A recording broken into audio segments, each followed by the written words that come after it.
of this. Eastern panorama of Ljubljana, apparently.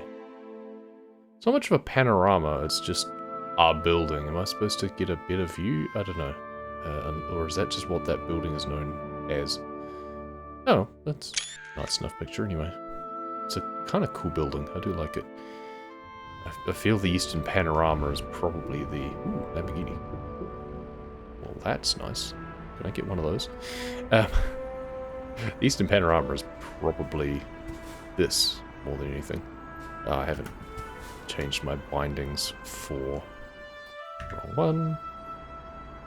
I've got different bindings slightly between ATS and ETS2, it turns out.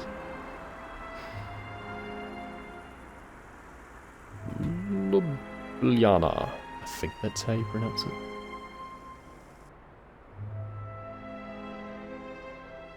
A shopping mall. I said DRM shopping mall for a second. I thought, that's a bit on the nose. Aqua Bay over there. Some water park, maybe.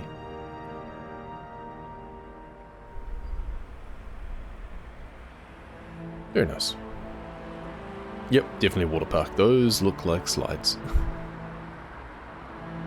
And some advertisements for fake movies, looks like. That could be funny to check out in closer detail.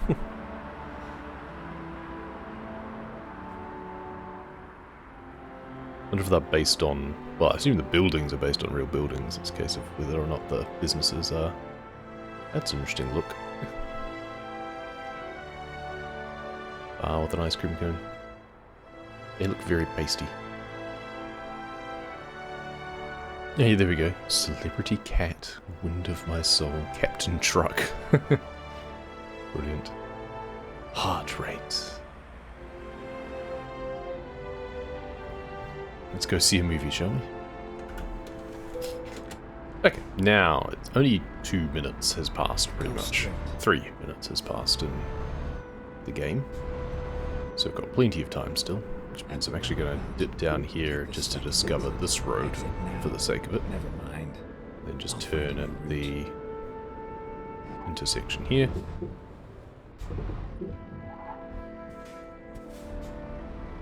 Okay, there's the water park to the right. At the roundabout, take the first exit. Exit now. Get ready to turn right. Turn right. Turn right. Yes, right. Ow. Okay, that pole was solid. I expected it to break. Oops.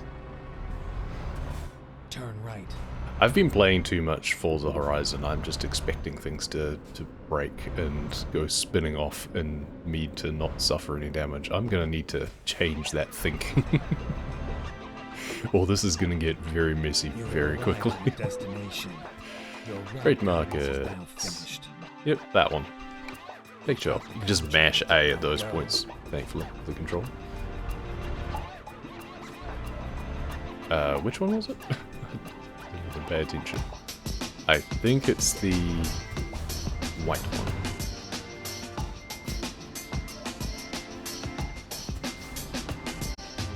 Now this is a fragile delivery too, so I'm going to have to pay extra care and attention to not just break things.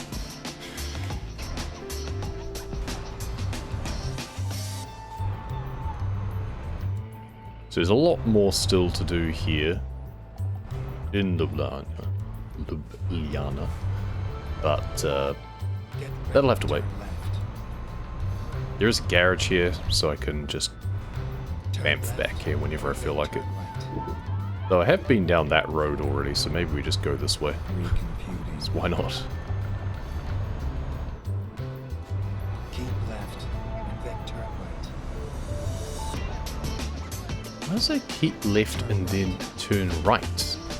These intersections are not set up as roundabouts. It's very strange. In the back end of the game, they cannot be recognized as roundabouts because it didn't say at the roundabout, take the third exit.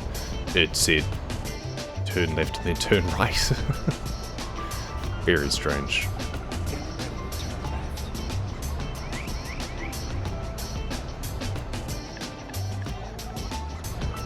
So the other thing to discuss a bit on this little drive that we're taking here is they have released information about a new DLC that they're working on in this game, which is kind of cool. We knew about Greece. That was an expansion of the Balkans that we kind of expected, is to have Greece added on at the end. I'm still kind of hoping that'll be a bit more kind of the Greek islands as well, and have like Crete and stuff maybe even a bit of extra of Turkey, but I'm not getting my hopes up on that. But they have also mentioned they're doing Nordic Horizons now, which is kind of cool, as the epic music builds. So I'd previously been bemoaning the fact that the Scandinavian DLC didn't really extend high enough. It didn't go up to the northern coast of Norway pretty much at all, and you couldn't drive from Sweden to Finland, and are now fixing that. So much as I would have liked to see that be an expansion of just the Scandinavian DLC, I do recognise that they're adding a huge area, and the coast all the way up, like the archipelagos, and presumably they're going to have the ferry crossings that still exist along that way. But you can drive most of the way unbroken, I believe, all the way up to Tromsø, which sounds like they might be doing. And the pictures they showed indicated the Lofoten Peninsula, so that's exciting. It's one of the most scenic places that you can go in the world, I think, and yeah, it's long been on my list of places that I want to head to. Hey Marisic, welcome. Just talking about the new DLC that I've mentioned.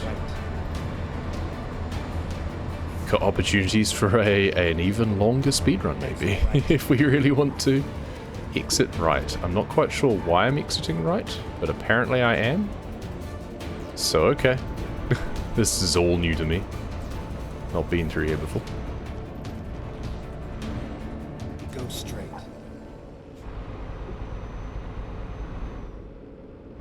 I'm guessing that's just because that was the truck way instead of the car way. Any TLDR? Well, Nordic Horizons. So it's basically Scandinavia that they haven't done yet. So, as I understand it, you'll basically drive up to Trondheim and Tromsø and across to Finland from Norway and Sweden that you couldn't previously do. So that's cool. Which I'm really looking forward to. Why is there a photo opportunity inside the tunnel? I'm gonna guess it's actually outside looking back,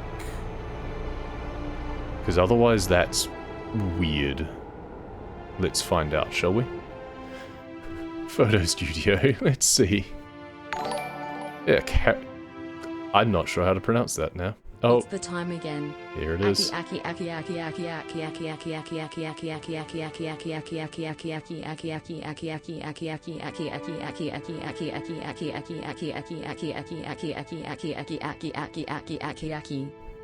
we go. Perfect timing, just as we're in the Karawanks Tunnel. Karawanken Tunnel. That's an interesting name. I'm glad that they featured that in the game. Fantastic. And thank you for the resub, Razor One. I'll never get old. Keep being you. I think it's only once per month, yeah. It's fine in small doses. Wonder if they'll finish this bridge at some point in the game and have that kind of redone. They've already redone Austria. They're going to redo it just to add in the bits that are still under construction. Why couldn't they just add them in as if they were finished? Come on, guys. Just making more work for yourself.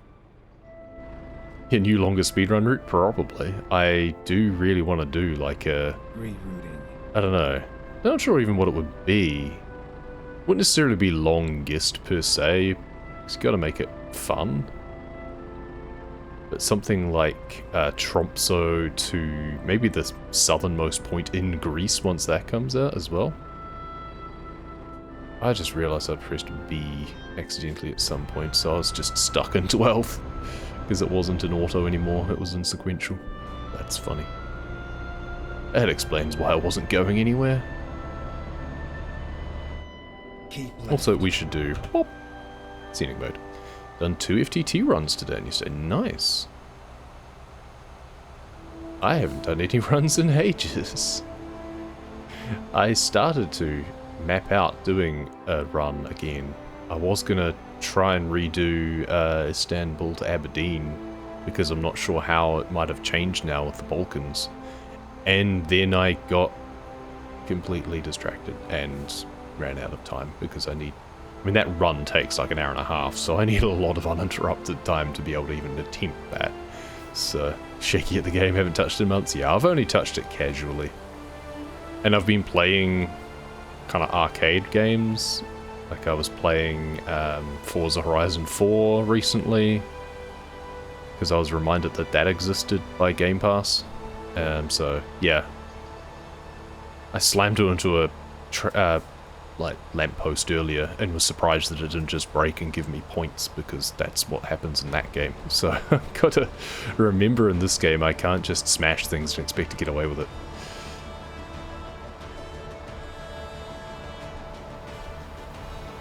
And was playing what is it? Burnout Paradise Remastered on PlayStation. Similar sort of fashion of just smash things up and get away with it and get rewarded for it. Oh, at least they give you plenty of indications of where you're supposed to go. You want to go wide. Ah, and it's the card version. See, now that's a proper toll booth. I like that. I appreciate that I've done that. Instead of just being copy-paste and having to actually stop. Beautiful scenery through here. It's a shame you tunnel through a lot of it, but that's fine. There's plenty of nice twisty bits in between. And we could take some scenic back roads if we really wanted to. Been playing games you've had in the library and wishlist for ages and haven't played yet? Yeah, I need to do that more too. I started doing that a while ago. Interestingly, like, I started doing that about 5 or so years ago. And one of the first games that I picked up that I hadn't played in ages and like hadn't finished was Subnautica. And then I started speedrunning it, and over 1,000 hours later in that game, I didn't really make much progress to the rest of my library. So, yeah. Been playing Blasphemous 2, nice. Racing FFR. Ooh. Now that's cool. On Twitch even. Razor streaming? Amazing. You're gonna have to link me that in Discord. Tournament coming up in a month. Yeah, make sure you post about that in, like, probably Selv's, like, speedrun channel. Or gaming channel at least, but I think speedrun channel, because that sounds cool, and I think a lot of people will be interested in that.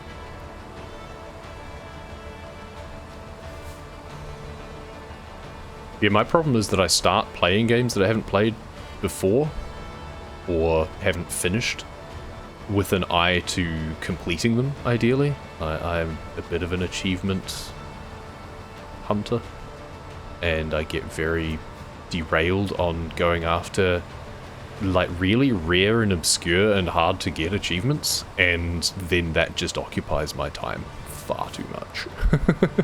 Like going through New Game Plus runs of all of the modern Persona games to get the specific achievements that you can only get by doing New Game Plus, instead of just finishing the game, like the storyline of the game, and moving on like a sane person.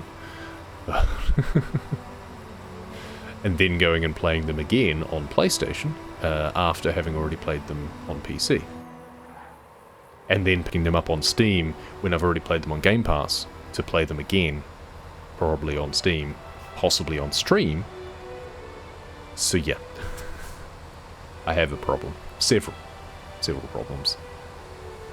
And now in this, I'm kind of semi going after chasing an achievement that I technically already have, but I don't have the 100% map exploration anymore. So I have the achievement because I did have it once, but I don't anymore, and now it's more impressive to have 100% map exploration because of all the DLCs.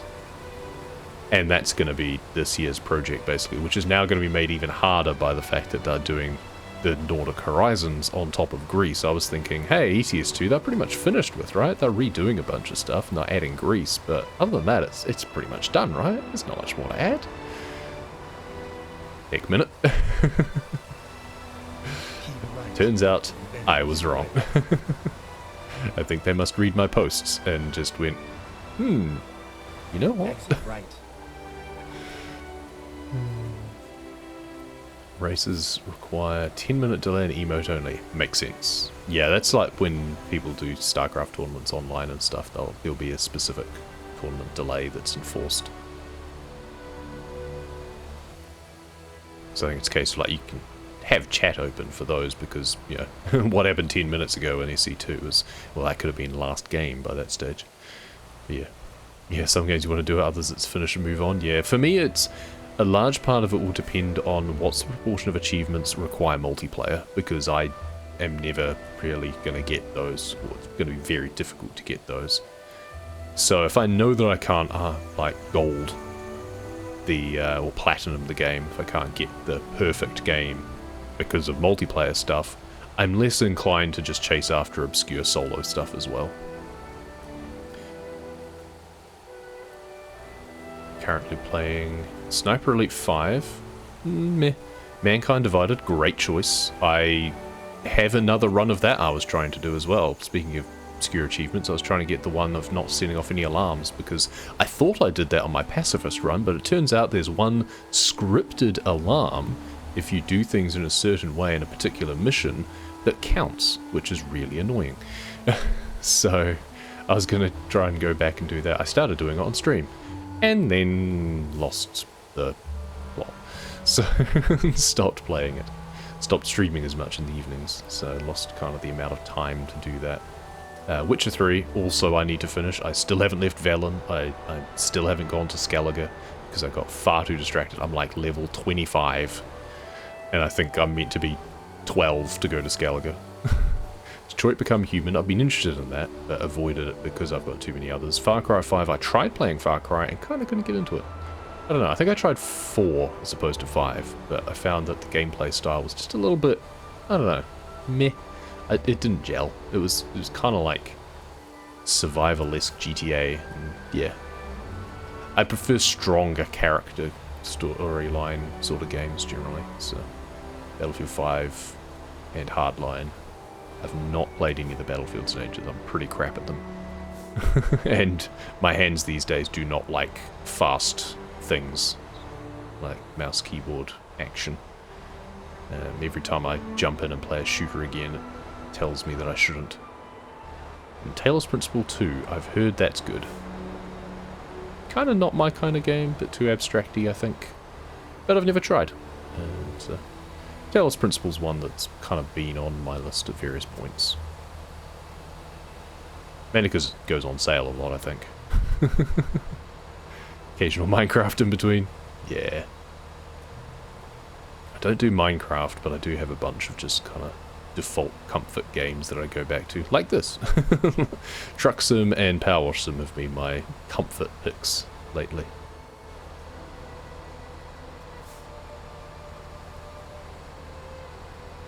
Brando, if you know the spoilers, changes a lot? Yeah, it would. Currently working towards 100% in ETS2 on a new DLC list profile. Nice. That's cool. Yeah, Mankind Divided, yeah, set in futuristic Prague, that's the best part. Yeah, I thought you'd appreciate that. And it's a really cool environment too. I really enjoyed Mankind Divided. It got a little bit of stick when it came out, I feel. Like it, I don't know, I vaguely remember it had like mixed reviews or something. I can't remember why, maybe it was performance. I had to upgrade my graphics card so I could even play it. That was back when I got my 1070, because my old AMD HD 6870 or whatever it was couldn't cut it. I was playing a slideshow. But no, I really enjoyed it. I loved the expanded stealth mechanics and stuff. Human Revolution was one of my absolute favourite games of the time. And Mankind Divided just improved all of the bits that needed to be improved, I felt. In terms of like the takedown mechanics and stuff. So good. Subnautica and Power Wash VR, yeah. Yeah, Subnautica is a bit of a comfort game, but I've not dived in for a while. I was thinking of doing that this year. I was thinking of maybe doing basically a casual playthrough again, because it's been so long. Basically try and scrub everything from my brain, or play as if I'd never played it before, just for the fun of it. Because I wasn't streaming things back when I did play it for the first time. So I've got BZ played for the first time on stream, but that never happened for Subnautica. So got Backlash more optimization. Yeah, that's just kind of par for the course these days, though, isn't it? Everyone just kind of seems to... Well, they complain about it, but it just happens every single time a new game comes out that, oh yeah, it's poorly optimized. But it doesn't matter for actual reviews, like professional reviews, because they have massive like gaming rigs that they play on, so they never notice the problems. Did you play Mankind Divided? HR was great. It was, and Mankind Divided is even better, in my opinion. My sole gripe with it is that there's a particular side quest, or two side quests. You have to choose which one you do, and there's an achievement for doing each one, and there's also an achievement for reading all the books in the game, and there is a book on one of them and not the other, so you have to do that one in your all book playthrough. This is cool through here. And then you can go back and do the other in like a New Game Plus or separate playthrough, just to be able to get the other achievement, or like load a save just before doing that one and do that quest first and then go back. But the problem is the game makes you feel bad about not doing either one of them. It's like, I get it, you want to present choice and consequences and stuff, and I get it from a thematic point of view. That's what those games are kind of all about, but at the same time, don't make me feel bad. I didn't have a choice. I could only do one or the other.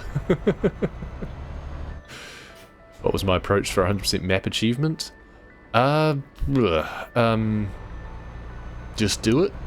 Forehead? I don't know. It was very sporadic and chaotic, and I actually did it on stream back in the day, but I wasn't highlighting videos for YouTube back then. Only my speedruns were going on there, which I very much regret now. So I never actually got it highlighted to track my journey to Pathfinder. That's kind of one of my motivations for doing some videos around getting towards that now. Not every little bit, because I know that'll be really tedious. But, yeah. Of course, back when I was doing it, you didn't have it tracked by country as well. It was all just one big figure. It was just 100%. You couldn't click on it and drill down. I installed a mod that changes your map, so everything that you have explored becomes like a dark grey, and everything you haven't explored becomes a bright red. So that way you can very clearly see tiny bits that you've missed, because they do add up over time. Every depot, every recruitment agency, all of those things add up. You can get away with it. Like, I got 100% credits with a little bit undiscovered, because it was obviously just rounding up. But if you're doing it completely DLC-less, then that's less that you can have for that. I had France and going east and Scandinavia installed at the time that I'd already worked towards, so I couldn't just remove them. And I was over 50% explored anyway, I'm fairly sure, so it was a case of, well, I may as well finish it as opposed to trying to start again. And I had Italia and Baltics waiting in the wings that I had intentionally not installed because I didn't want to expand the map. And then when I did expand the map, my exploration dropped to like 70%. It basically added another 50% in roads. So I'm glad I did that. So doing it systematically? No, I was not doing it systematically. I was doing it... Well, I kind of was after a while. Like, I would focus on specific areas. But because I was streaming it, I was trying to do it... Oh, this is the vocal version. Oops. I was trying to do it with deliveries every single time. Like, I was trying to have deliveries lined up between destinations and then just exploring the roads along the way, which kind of was funny when I was pulling a trailer while exploring complicated intersections. Like, I'd have to go down and then stop and then reverse and go the wrong way for ages. And yeah, that was fun, since I basically tried to do that with my trailer attached the whole time. If I had a delivery active, I wasn't disconnecting and then going, because that would mess up my GPS. If you disconnect your trailer, the GPS just goes back to your trailer, and I had a GPS like plugged in to go, okay, here you want to need to do this intersection, you want to go this particular direction here, and blah blah blah. So yeah, it was both systematic and chaotic at the same time. Yes, I have a Czech flag in my cabin. Funny story. I was playing Mankind Divided ages and ages ago, and it was only after that that I started playing ETS2 again. And I had pretty much lost my old progress, or had like a really old save or something. I think I'd lost my progress because I had to start again. Oh, that's because I had been playing it before Steam Cloud was a thing, and then I'd lost a hard drive in the intervening years. So I had to start from scratch again in this game. And because I'd just been playing Mankind Divided, I set my starting city as Prague. And my trucking company is Praha Dovoz, which is the, like, front company that is in Mankind Divided. Because it's like a shipping company or something is their front for Task Force 29. So yeah, it all merges together.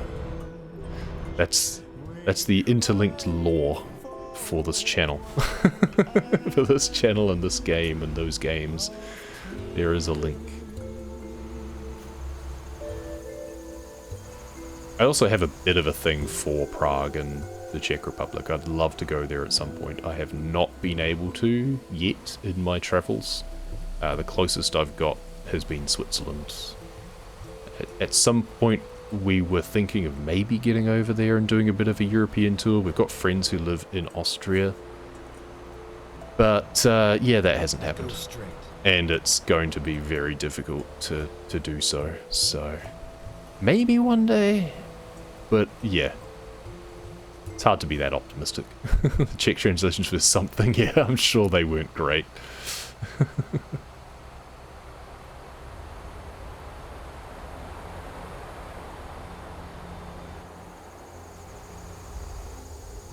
But yeah, I love that setting, and yeah, basically decided to roleplay the idea of I'm the real trucking company or freight company that they then use the name of or acted as a branch of in the game. It's a fun little idea. Sure, I'm Prague. I'd love to be there, and I'd love that. But yeah, just getting there is honestly the hardest part. Like, our daughter is now much more stable than she was like a couple of years ago. Then it was very touch and go. But while traveling becomes a bit more of a reality, the hardest part is just logistics. And just having her in a plane for 30 hours. Or planes for 30 hours. We'd basically have to just hop our way around the world. We'd have to do it like you used to have to do, where planes could only go like 3 hours or so, and then they had to stop and refuel. That's almost what we'd have to do.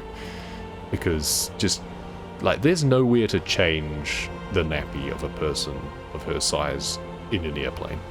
So, yeah.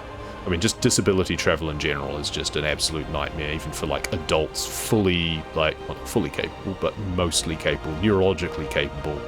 And if you just are in a wheelchair and that's the extent of your disability, that's hard enough. Add on a bunch of other things and feeding requirements and stuff and medications, and it just becomes an increasing nightmare. Yeah. It's difficulties that could be overcome, but would take a lot of planning and a lot of effort at the time, and ooh, yeah, that's tricky. We barely have the energy day to day, let alone something like that. So, hey, your cousin travels to NZ. How do they do it? I imagine to get to Prague directly from New Zealand, we'd have to fly to Dubai first, and then I don't know if there'd be direct flights from Dubai to Prague, or if we'd have to go via Germany potentially. Probably have to fly to like Munich or something, and from there there'd almost certainly be direct flights. Yeah, Dubai is basically the hub. Otherwise, to get over to the UK before, you can go via Hong Kong. We did that back in 2014. You can also go via Singapore, because then there's direct flights to London, and then from London you'd have to transit from there. I don't know if there'd be direct flights from London to Prague. There might be, or again you'd just have to go through probably Munich or something. Keep left and then continue straight. Dubai, Sydney, Christchurch. Oh yeah.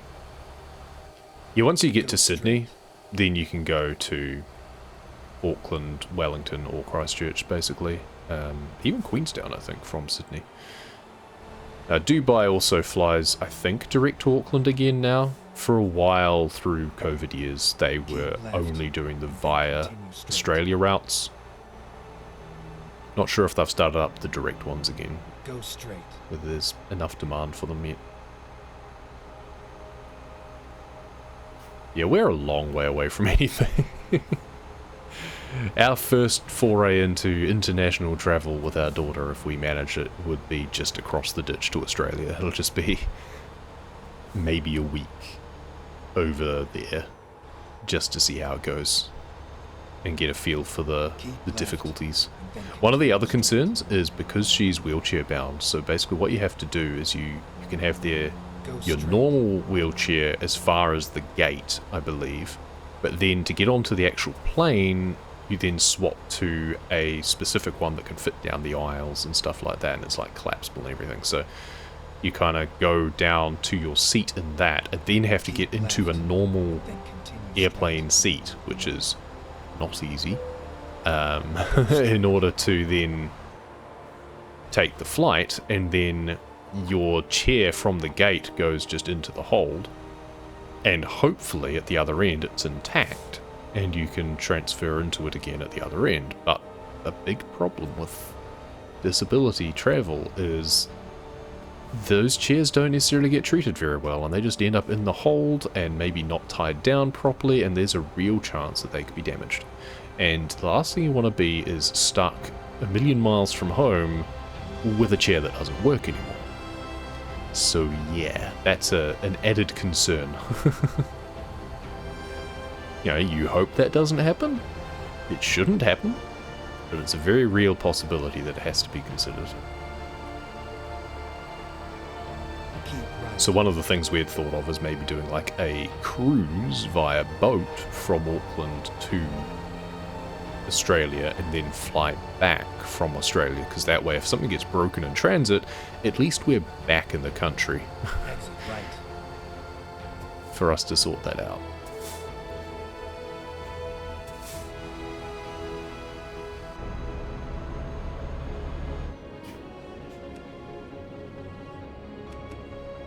Turn right.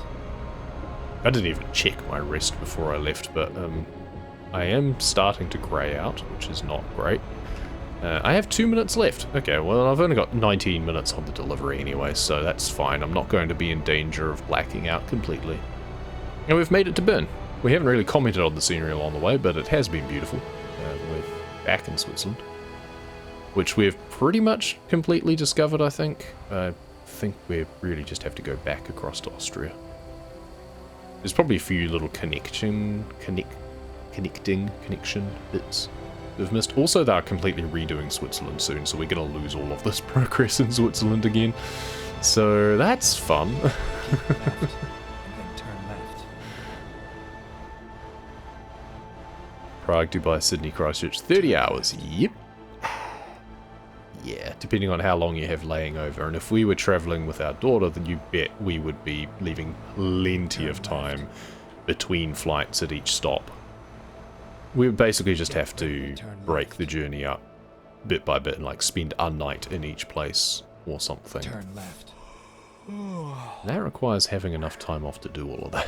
Here we are, safe and sound. We'll probably just get a travel agent to sort it, to be honest, and do all the planning, rather than try and do it ourselves.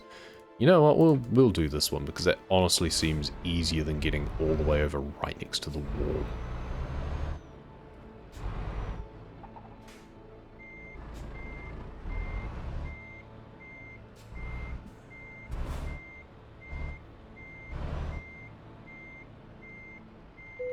Just like that. Like a glove. I think the disability must be a nightmare, let alone travelling. Yeah, pretty much. I mean, day to day, you get by and you get into a routine and you're in your comfort zone in your own home and everything like that. But as soon as you add in the variables of travelling, then it just becomes just so much more to have to deal with. And yeah, in terms of having to worry about feed, like carrying her formula everywhere, medicines and all of that, yeah, it just escalates. It turns a difficult thing into a seemingly impossible task. So yeah, great fun. We're going to take a short break now. That's a nice big delivery that we've dealt with, and we've done a bit of map exploration along the way, which was nice. We're up to 72.57%. I forget what it was like 72.09. So all of that, and we've done barely anything. Hey, small progress, it's fine. But yeah, we'll be back shortly.